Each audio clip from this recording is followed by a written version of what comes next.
Hey y'all, Zach McDonald, your real estate agent with Real Property Associates, and I was asked to make a video on how to choose the best real estate agent. Another way you could put it is, how do you find a good real estate agent? And before we get too far into just my own thoughts on this, I want to share statistically how the average person ends up finding and choosing their real estate agent, and then we can get into a little bit of how I typically meet people, and then also just my thoughts on things that you should do in order to make sure that you're actually finding and talking to a professional real estate agent. Now, I pulled a study from the National Association of Realtors. They're the largest organization in the real estate space, and they do studies on an annual basis kind of detailing lots of different stats. And one of the stats they actually do is, how do people find their real estate agent and how do they choose their real estate agent? And so we'll talk about the buyers and also the sellers, because I think both sides are going to be interesting for you. Now, I'm going to read this, so you're going to have to bear with me. I'm going to rely on my notes. The average person, so we're going to say 42% of all buyers, get this, they're either referred by a friend, a family member, neighbor, relative, or they know the person personally. So it's either a referral from someone they know or a personal friend. 12% used the agent previously, right? So this is only going to apply if you've bought a house before. You can't use an agent previously if, well, you haven't ever bought a house before. But that's going to encompass that's going to encompass more than 50%. Another huge one here is a website. So it's online, right? That's either going to be their website, maybe it's Zillow, maybe it's Redfin, maybe it's something like that. You've got another 6% that actually went into an open house and met the agent. So this is a little industry secret. Maybe it's not so secret anymore, but agents love to hold open houses, because, especially good open houses, because there are a lot of people coming through and there's a good chance to meet buyers and also sellers that maybe don't have a real estate agent yet and are just getting started with the process or just starting to think about it. Now, most of these other ways, they're referred by another real estate agent, maybe a relocating situation. Most of the rest of these are pretty insignificant numbers, talking like 1-2%. So what we're seeing is most people are finding their real estate agent either by a referral, using the agent previously, which again, you can only do that if you've done it before, or online, or at an open house. The other option there is then also just, you see the signs, you see them around town, things like that. There is also a category of other. I'd be curious what that is. That might be social media. That might be things like YouTube or Facebook. They're not really tracking that on here. They're just saying website. Now, how do sellers find their agent? It's interesting because it's fairly similar stats, but it's a little more skewed in the repeat client. So we've got 41% of all sellers are finding their real estate agent same way, by a referral, by a personal friend, somebody that they know. Another 23%, so this is a larger number than the buyers, are finding it because they've used that agent previously, which makes sense. They bought a house and that agent has stayed in touch with them, brought them some value, maintained that relationship, and they decide that they want to sell their house with that same agent. What's also shocking is that's only 23%.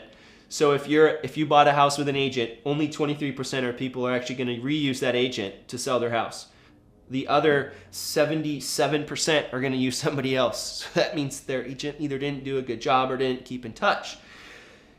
The other stats here, you've got personal contact by an agent. So there's a lot more soliciting for listing business than there are buyer business. And then you've also got website and met it and open house are also another 5% and 4%. respectively.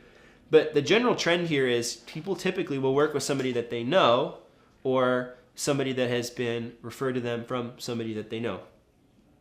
Now, this is a scary stat, and I want to add this in as well to supplement this. This is also from that NAR, National Association of Realtors study in the spring of 2018 here. How many agents do people actually contact? And the average seller contacts one person 74% of the time, and then two people 15% of the time. So together, the average seller about 89% of the time is going to contact two people or less. Buyers, same thing. The average buyer is going to contact 70% only one time. So 70% is only going to contact one agent. and then another 17% are going to contact 2. So you've got, again, almost you got 87% are only contacting 2 or fewer agents to discuss their purchase. So the whole idea here is, if you're going to rely on somebody that you know or somebody you've had a good experience with, that's one thing, the good experience. But if you're getting a referral, you want to really make sure that's a good referral and a solid referral before you decide to work with that particular agent. And that's where I'd really encourage, go out and do your homework. Like, make sure that this person's actually a legitimate real estate agent. It's pretty common for somebody to get into the business and prospect their friends, reach out to their friends. And let's be honest, I did it too. When you're getting started and you don't know anybody, you don't know anybody. So you go to the people that you know and you say, hey, I'm a real estate agent. I'd love to help you. Maybe I'll give you a little discount. Please work with me. Right? Maybe you haven't really brought any value, but they know you and they want to help you out.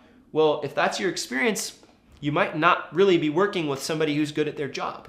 And a surprising number of real estate agents really don't do a lot of business. The average real estate agent is going to do 12 or fewer deals.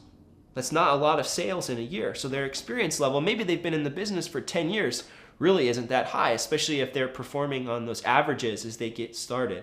So just make sure you do your homework. Make sure that that neighbor that you wants to list your house is actually a good real estate agent. And it's really easy with the internet to do that. Like for me, you can go on my Zillow page and you can find my Zillow reviews. You can see past sales. You can go on my website and you can listen to clients share their experience working with me. I think I have 10 plus testimonial videos uploaded on my website or on my YouTube channel if you're watching it on my YouTube channel. Now, I would say, and I want to just throw this out there, there are so many ways to find a real estate agent. And yeah, maybe statistically somebody finds a real estate agent, maybe from a relationship, a referral, or a personal friend. And I mean, those aren't bad things, right? Those are okay. But if maybe you're watching this YouTube video and you don't know any real estate agents, or maybe you know one and they're not that great, and you're watching this YouTube video and you're like, well, maybe I want to talk to Zach, or maybe I want to contact that agent that I found online. That's totally appropriate. There's not a wrong way to find a real estate agent. You just want to make sure that you're finding a good one and you're having a good experience with that real estate agent. And that at the end of the day is what you're looking for.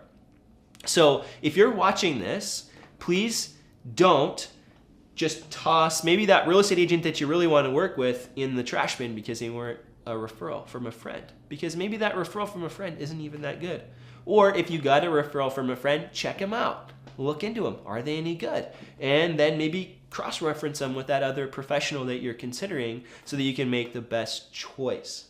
So bottom line, the typical ways people find a real estate agent are going to be by referral or past experience, but that doesn't necessarily mean that they're the best fit for you. So in all of this, you want to ultimately find the best real estate agent for you and your situation, and the only way you're going to do that is by actually reaching out to them and starting that conversation. So if you don't have a real estate agent and you're watching this video, shameless plug, please feel free to reach out to me. I'm happy to field a call, field an email, text message, and just bring value to you however I can. So again, thanks so much for watching this video. I hope this was helpful and brought some value to you. Please consider subscribing to my channel so you can see other content like this and commentary on the Seattle real estate market. And again, we'll talk to you soon. Bye for now.